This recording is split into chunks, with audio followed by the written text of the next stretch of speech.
Then the Lord God formed a man from the dust of the ground and breathed into his nostrils the breath of life, and the man became a living being. That's you, the guy who wants to understand women. But first you must realize that it all begins with you. Without you, there'd be no point. God formed Adam from the dust of the ground and gave him a job to do, and you have that same job. No, it's not naming the animals. That's been taken care of already. But he created you to be here at this time in history to take dominion over your assigned territory. You were born to be a hero. God breathed that life into you, and everything begins with you. Hello, I'm Dr. Debi, and I've been helping men, women, and couples grow together for more than 25 years. Now it's your turn to learn what I learned and taught as a couples counselor and university professor. You are the wise woman, and this is your personal development podcast packed with instant encouragement and practical tips. And men can learn about women too, because this is a safe place where women are valued and men are respected. We talk about biology, socialization, behavior, emotions, communication, and connection, because men and women are different. Always have been, always will be, and that's a very good thing. I may be one of those rare women in the world today who believes men are awesome, and you need to know up front that I'm totally on your side. I celebrate who you are and acknowledge your incomparable contribution as a husband and a father, a coworker and friend. The world doesn't recognize how truly amazing you are, nor are you affirmed and encouraged as much as you should be. You protect and provide for your loved ones, helping them solve problems with a deep desire to see them become the best they can be. I admire your dedication to keep on keeping on, even when your own needs far often go unmet. Yes, you were born to be a hero. It's your God-given dream. He put it in your DNA. Now, most people think a hero is a man who has it all together, but that's never how he starts out. A hero's story is a story of transformation, which is good news for good reasons. You are being created in the image of God. You're a reflection of Him. You think, you feel, you speak, you create. With great power comes great responsibility. That's what Voltaire said, and Peter Parker's Uncle Ben.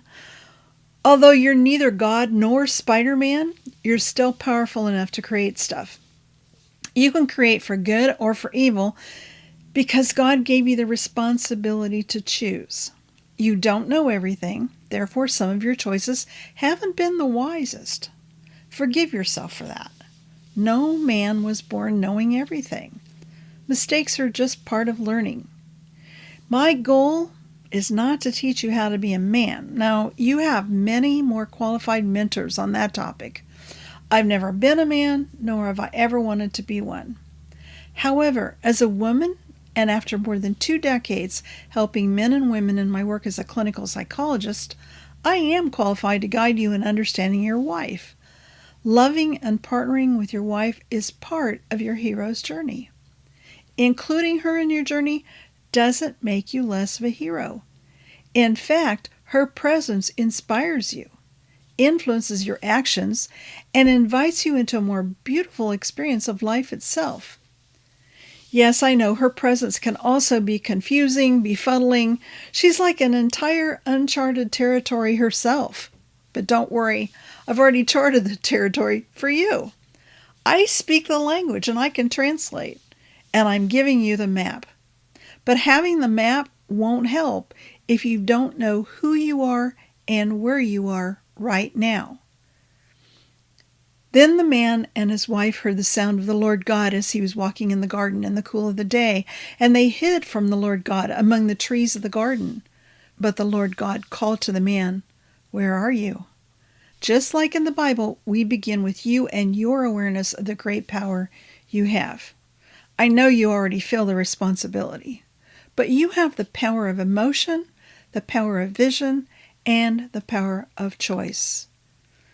The Lord has sought out a man after his own heart and appointed him ruler of his people. So you're in very good company. You're a human being, made in the image of God. Like King David, you experience life intensely. You get angry, hurt, sad, even afraid, guilty, and ashamed. You and I both know it, but you do your best not to let anyone else know. It's in the code. And like your wife who talks about her feelings, sometimes incessantly, you're more likely to express your emotions with your actions. I love that about men. Your wife was taught to express her emotions verbally to create connection. You were taught to avoid emotions and take action instead. Your emotion motivates you to make things happen. Interestingly enough, the Creator made you sensitive to your emotional states as a means of survival. What you feel tells you something. Those feelings serve as your early warning signal, or a very pleasant indicator that all is well. Maybe you've convinced yourself that you're really good at ignoring your feelings. However, research shows that you're still motivated by your emotions, even if you're not aware of them. It's one of the reasons you make those mistakes. No, you do not need to turn into a girl. This job that God gave you requires that you be you, the man that God created you to be.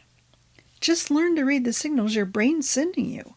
When you feel tension rising, ask yourself these 3 questions. Number 1, what is this emotion? Am I angry, sad, hurt, afraid, guilty, ashamed, joyful? Number 2, what does this mean? Your brain is helping you read your internal and external world. Number 3, what should I do?